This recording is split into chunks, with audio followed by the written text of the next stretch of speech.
ఈ రోజు తెలుగువారి లోగిళ్లలో నూతన తెలుగు సంవత్సరం సందడి చేస్తోంది. ఈ సంవత్సరం హేవళంబినామ సంవత్సరం. దీనికి మరో పేరు హేవలంబనామ సంవత్సరం.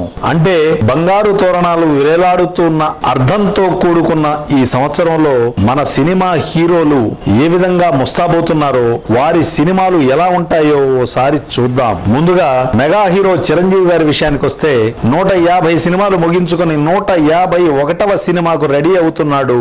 అది ఉయ్యాలవాడ నరసింహారెడ్డి చిత్రంతో. ఈ సంవత్సరం మొత్తం మీద ఈ ఒక్క చిత్రమే విడుదలయ్యే అవకాశం ఉంది. అది వచ్చే సంవత్సరం జనవరిలో అయ్యే అవకాశాలు ఎక్కువ. నిజం చెప్పాలంటే ఇప్పటి పరిస్థితుల్లో ఉయ్యాలవాడి చిత్రం చిరంజీవి గారికి సరిపోదేమో అనిపిస్తోంది. అభిమానులు కూడా ఓసారి ఆలోచించుకొని తమ హీరో దృష్టికి ఈ విషయాన్ని తీసుకెళ్తారని ఆశిద్దాం. ఇక నందమూరి బాలకృష్ణ బాలయ్య 100వ చిత్రం ముగించుకుని 101వ చిత్రానికి నడుం బిగించాడు. అది విలక్షణ దర్శకుడు పూరి జగన్నాథ్ కాంబినేషన్ లో. ఇలాంటి ప్రయోగాలు ఈ వయసులో బాలయ్యకు మంచిదే. ఎందుకంటే రొటీన్ కు భిన్నంగా మంచి టెంపోతో తీసుకెళ్లే దర్శకులతో సినిమాలు చేస్తే బాగుంటుందని ఏ అభిమాని కోరుకోడు చెప్పండి.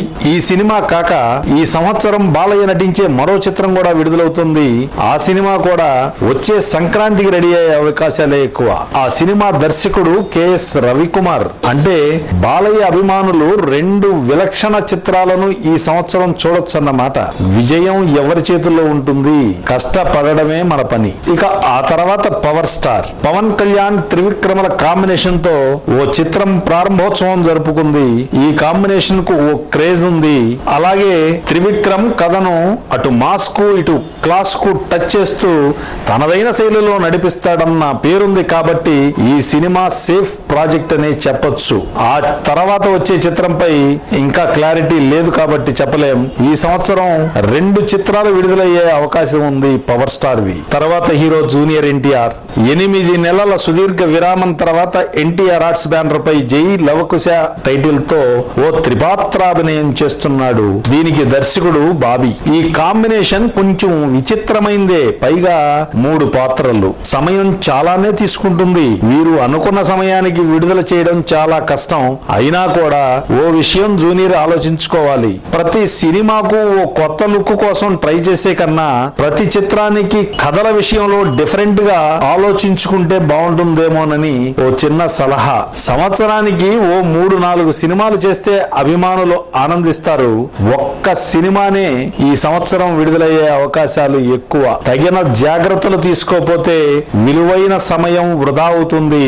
అభిమానులు ఆ విధంగా జూనియర్ ను మౌల్డ్ చేసుకోండి. ఇకపోతే ప్రిన్స్ మహేష్ బాబు బ్రహ్మోత్సవం తర్వాత మురుగదాస్ కాంబినేషన్ లో వచ్చే సినిమాలో మన ముందుకు రానున్నాడు. ఇది విభిన్న కథా చిత్రమని, దీనిని తెలుగు తమిళ భాషల్లో నిర్మిస్తున్నామని చెప్తున్నారు.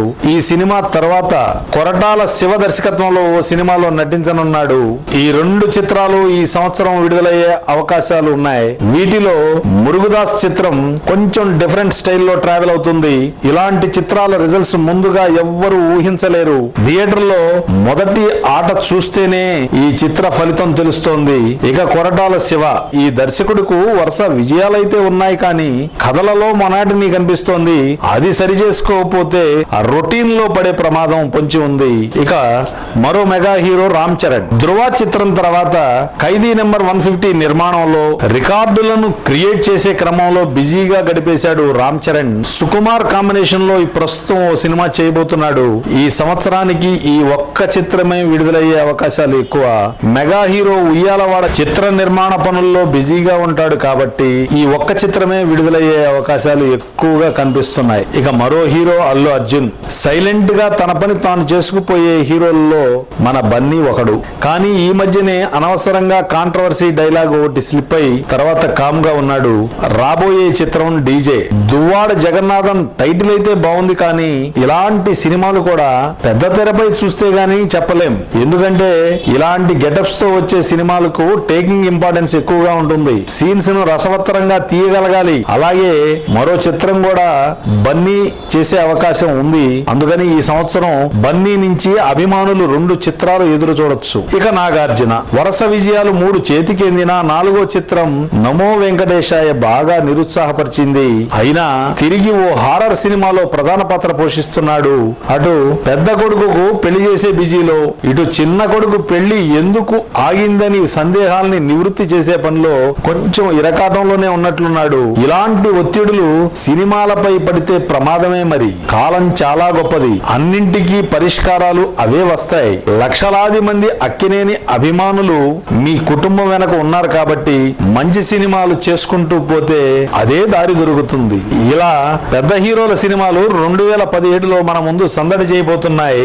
ఆఖరిగా అందరి అభిమానులకు చెప్పేది ఒక్కటే, ముందుగా మీ హీరోలను మౌల్డ్ చేసుకోండి. వరుసగా సంవత్సరానికి 4 చిత్రాలకు తగ్గకుండా చేయమని ఆదేశించండి. ఇదేమీ అసాధ్యం కాదండి. అప్పట్లో అన్న ఎన్టీ రామారావు గారు నటించిన సినిమాలు సంవత్సరానికి 10 విడుదలయ్యాయి. ఓ సంవత్సరం అయితే 14 సినిమాలు విడుదలయ్యాయి. ఆయన సినిమా ఇండస్ట్రీలో ఉంది 35 సంవత్సరాలు, కానీ చేసిన చిత్రాలు మాత్రం 316. అంటే సంవత్సరానికి 9-10 సినిమాలు చేశాడు. ఇప్పుడు హీరోలు చూడండి, 1 లేక 2. ఈ సూత్రం పిల్లల్ని కనడానికైతే బాగుంటుంది, కానీ సినిమాలకు మాత్రం అంతగా బాగోదు. కనీసం ఓ 7-8 సినిమాలైనా చేస్తే 2 హిట్స్ వచ్చినా అభిమానులు ఖుషీగా ఉంటారు. పైగా సినీ రంగానికి కూడా ప్రతిరోజు సంవత్సరాదిలాగానే ఉంటుంది. అంతేకాని ఇలా పెద్ద హీరోల చిత్రం సంవత్సరానికి ఒకదానితో సరిపెడితే ఎలా చెప్పండి? ఈ హేవళంబి నామ సంవత్సరంలో అందరి హీరోలు ఈ దిశగా ఆలోచిస్తారని ఆశిద్దాం.